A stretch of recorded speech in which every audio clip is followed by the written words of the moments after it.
kurang lebih seminggu, pasar saham Indonesia juga diguncang dengan adanya stimulus ekonomi di Cina. Apakah Anda terdampak dengan hal ini? Jika ya, tuliskan pendapat pandangan Anda di kolom komentar untuk kita sama-sama belajar investasi saham yang benar. Salam IHSG, investor harus selalu gembira.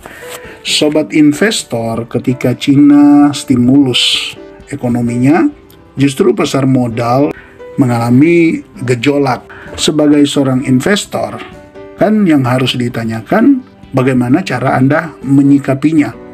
Sederhananya gini, memang untuk orang scalper, ya tentu berita-berita seperti ini adalah berita yang menghebohkan, berita-berita yang memang perlu disikapi dengan benar.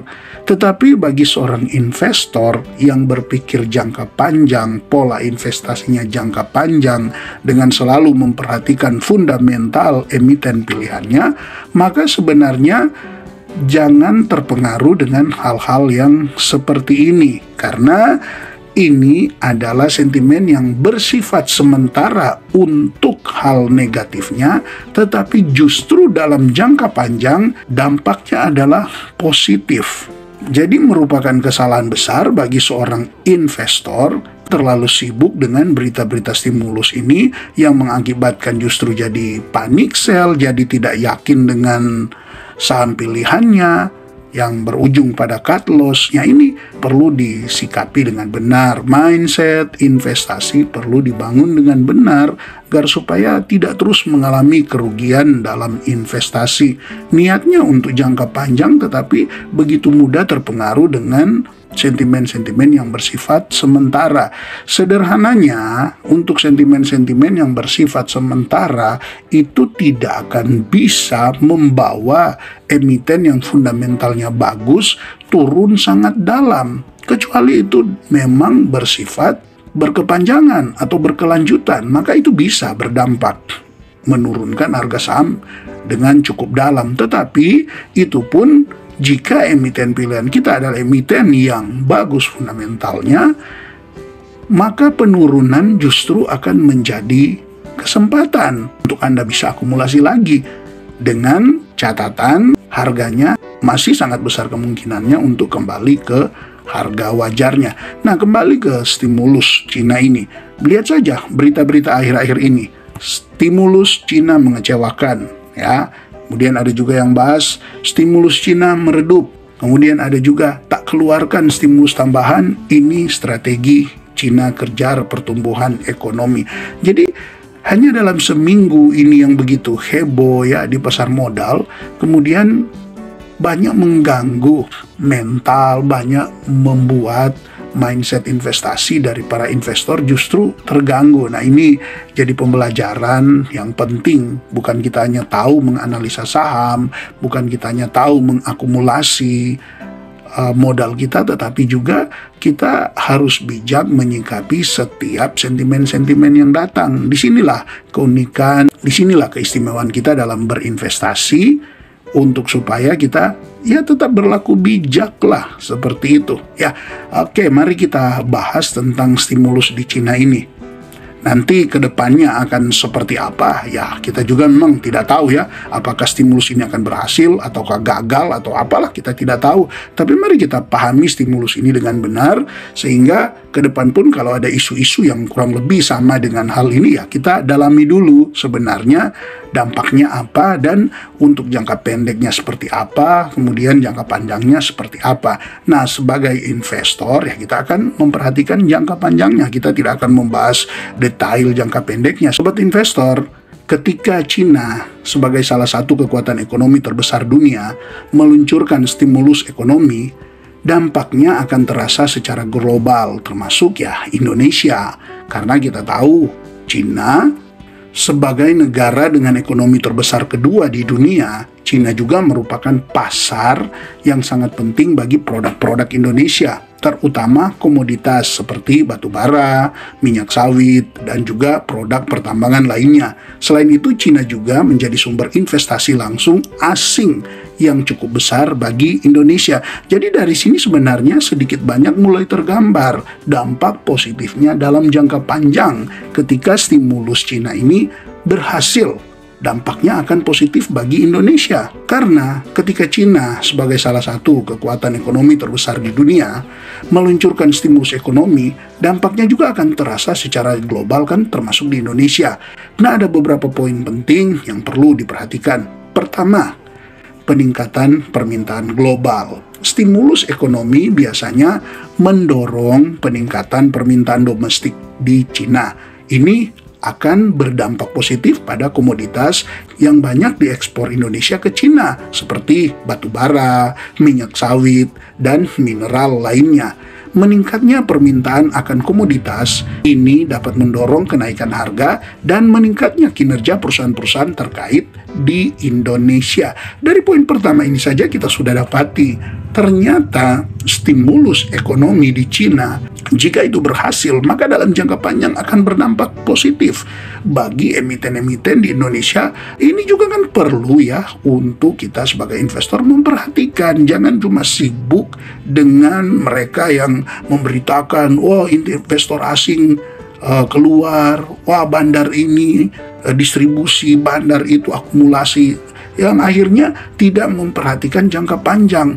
Permainan bandar dalam investasi saham itu memang tetap ada dan akan terus ada, karena niatnya pun untuk berinvestasi. Jika memang dana kelolaannya besar, maka seringkali aktivitas mereka di pasar saham untuk mereka yang punya dana kelolaan besar, ya tentu akan seringkali terlihat seperti bandar, karena sangat berpengaruh kan ketika mereka masuk dan ketika mereka keluar dengan dana kelolaan yang cukup besar. Tapi kembali lagi ke topik tentang stimulus. Ini kan jangka panjang. Untuk bandar atau mereka yang punya dana kelolaan besar, biasanya aktivitas mereka itu dampaknya juga itu di jangka pendek. Ketika mereka akumulasi memang bisa naik, tetapi itu juga jangka pendek. Begitu juga sebaliknya, ketika mereka distribusi juga itu jangka pendek. Ketika mereka membeli di harga tertentu, kemudian harganya naik. Ketika mereka nanti distribusi, itu juga jika hanya mereka yang distribusi, kan kecil sekali kemungkinan untuk kembali ke harga awal. Kemungkinan hanya ya turunlah beberapa persen ya, turun untuk kemudian ya mereka selesai distribusinya. Tetapi selama investor tidak panik sell, selama investor tetap punya program jangka panjang untuk investasinya, itu sebenarnya tidak terlalu berpengaruh. Maka untuk stimulus ekonomi di Cina, dampaknya ke penguatan rupiah. Karena apa? Jika permintaan terhadap komoditas ekspor Indonesia meningkat, maka neraca pembayaran Indonesia akan membaik. Nah, hal ini dapat memperkuat nilai tukar rupiah terhadap mata uang asing, termasuk dolar.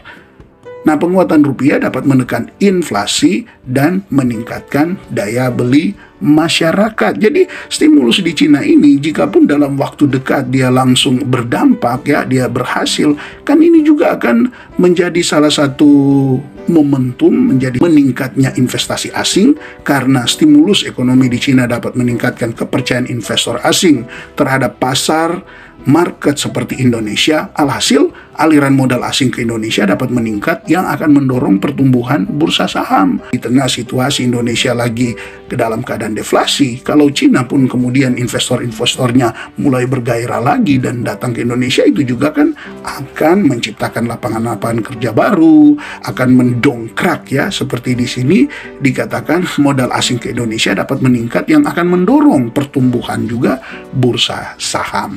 Intinya secara umum, stimulus ekonomi di Cina itu berpotensi memberikan dampak positif bagi pasar modal Indonesia. Nah, ini yang kembali lagi kita perlu untuk mencermati ya. Setiap sentimen-sentimen yang datang, sekalipun di awal seringkali nampaknya seperti sentimen negatif, tetapi kita melihatlah untuk jangka waktu yang panjang. Jangan mudah terpengaruh dengan penurunan harga saham yang bersifat sementara. Itu hanya floating loss. Selama Anda tidak realisasikan, itu bukan kerugian. ya, karena kan Anda membeli contoh di harga 1.000 dan Anda yakin saham ini berpotensi bahkan beggar, bisa sampai 2.000. Nah, kemudian dia turun 900, 800. Anda mulai takut. Di mana keyakinan Anda sebelumnya? Cuma karena pengaruh sentimen-sentimen sementara, kemudian Anda takut, Anda jual, itu akan terus berlanjut. Ingat, sentimen-sentimen di pasar modal itu akan selalu ada, termasuk sentimen-sentimen positif bisa jadi negatif dalam jangka waktu yang pendek. Bahkan bisa kita lihat saja, ada beberapa keadaan situasi terjadi, justru emiten-emiten yang secara kinerjanya membaik, malah harganya justru mengalami penurunan. Ya, itulah market.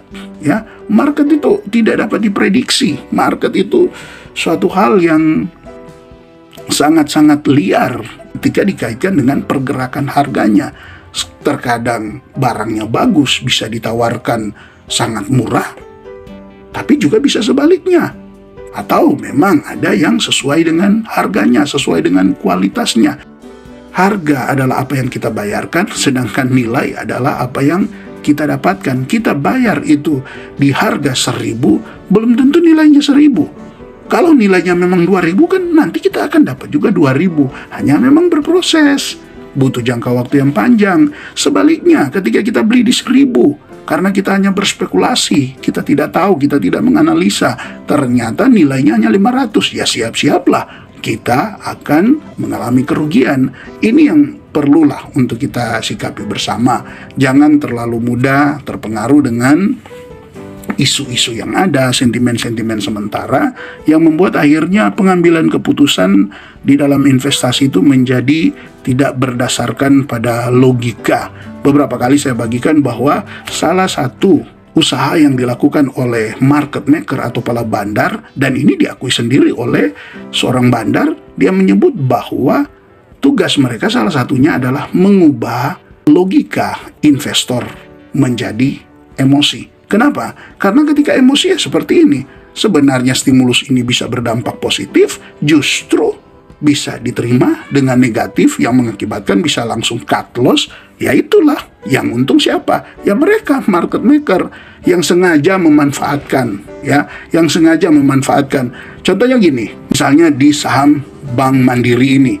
Nah, ketika ada stimulus ini, mereka bisa manfaatkan. Sebenarnya mereka tahu bahwa Bank Mandiri ini masih akan terus mengalami pertumbuhan, tapi mereka memanfaatkan sentimen yang ada, berita-berita yang ada, situasi yang ada, untuk kemudian akhirnya mereka mulai distribusi. Tapi sebenarnya distribusi mereka istilahnya, kalau contohnya mungkin mereka punya dana kelolaan di BMRI ini misalnya 5 miliar, mungkin paling tinggi yang mereka distribusikan entahkah 500 juta atau 1 miliar. Nah, kemudian diikuti dengan investor-investor yang lugu, yang terpengaruh dengan sentimen sementara, panik sell dan terus menjual. Akhirnya mereka hanya melepas 500 juta, distribusinya bisa menjadi 1M. Bahkan itu bisa terus berlanjut berhari-hari. Padahal di satu sisi mereka justru yang sedang mengakumulasi ketika harga turun melampaui batasan penjualan mereka.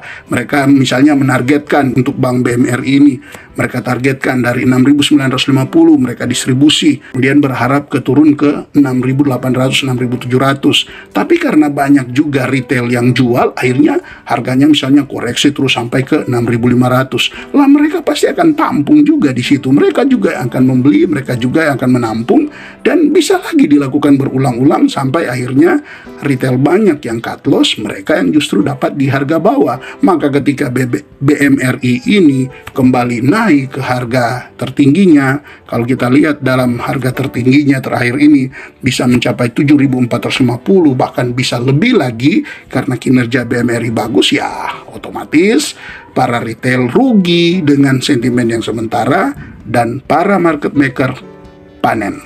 Jadi intinya, jika memang sudah berkomitmen untuk investasi jangka panjang, tetaplah konsisten dengan apa yang sudah menjadi komitmen Anda dan selalu disiplin dalam investasi dengan tetap sabar, serta selalu bijak dengan setiap informasi yang ada, termasuk sentimen-sentimen yang ada.